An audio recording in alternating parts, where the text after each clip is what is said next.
Salut, c'est MGO, votre spécialiste de sujets coquins. Aujourd'hui, nous allons parler des films porno, car avec MGO, il n'y a pas de tabou, on parle de tout. Même si beaucoup de personnes le savent, il est toujours utile de le rappeler, le porno, c'est pas la vraie vie. Et malgré ça, il reste encore beaucoup de doutes et d'interrogations autour de ce qui est vrai et de ce qui ne l'est pas dans le porno. Car bien sûr, tout ne peut pas être faux. Il y a bien entendu un véritable acte sexuel.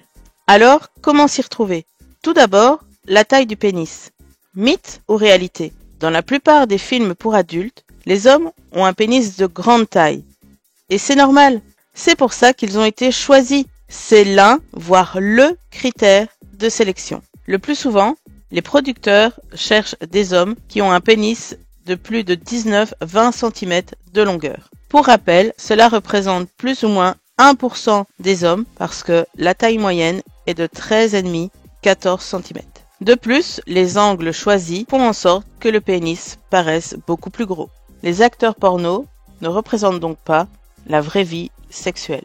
Intéressons-nous maintenant à l'éjaculation volumineuse qu'on nous présente dans ces films. Lorsque l'homme éjacule, on a l'impression qu'il déverse une fontaine, des litres de sperme. Bon, ok, j'exagère un peu, mais disons beaucoup de sperme. Mais je peux vous assurer qu'il n'éjacule pas comme ça à chaque fois. Il y a des petites astuces pour ce genre de film. Il faut tout d'abord bien s'hydrater et ne pas avoir éjaculé depuis quelques jours.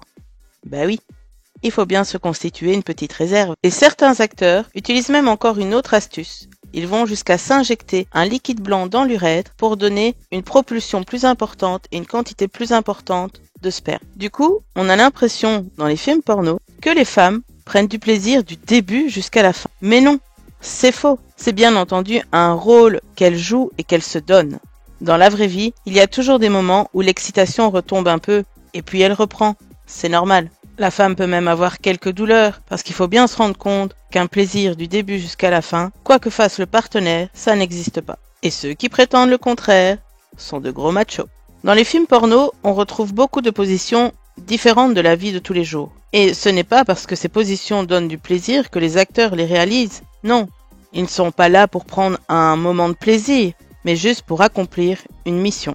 Une performance qu'on leur a demandé de faire avec un scénario, le plus souvent écrit à l'avance. Et aussi parce que les positions classiques de deux personnes enlacées ne donnent pas un effet télévisuel intéressant pour le porno. Dernier point concernant les positions, non seulement elles ne sont pas forcément source de plaisir, mais en plus, elles sont difficiles à tenir parce qu'elles sont parfois responsables de crampes, de glissades pour les acteurs et les actrices. Alors, autre question aussi concernant le porno, est-ce que ces hommes sont super endurants? Eh non, ce sont des hommes normaux, avec parfois aussi leur manque d'envie sexuelle, leur faiblesse et leur difficulté à jouir. Il arrive parfois même qu'une scène soit coupée parce que l'homme a perdu son érection, et donc on attend qu'elle revienne pour poursuivre la scène. Et j'ai même un petit secret à vous livrer. Un acteur sur 3, voire un acteur sur 2, dans les films porno, utilise des petits médicaments. Parlons un peu des femmes maintenant. Est-ce qu'elles ont toujours une vulve et un anus bien rose, bien dégagé? Eh bien là, on nous dupe encore les amis, parce que bien souvent, leur vulve est recouverte d'une couche de fond de teint pour cacher les poils disgracieux ou quelques petits boutons qui pourraient apparaître. Cela fait naître des complexes inutiles aux personnes qui regardent ce genre de film et nous donne une fausse image de ce qu'est une vraie vulve ou un anus. Certains acteurs et actrices porno vont même jusqu'à se faire tatouer les zones intimes de couleur chair pour faire illusion.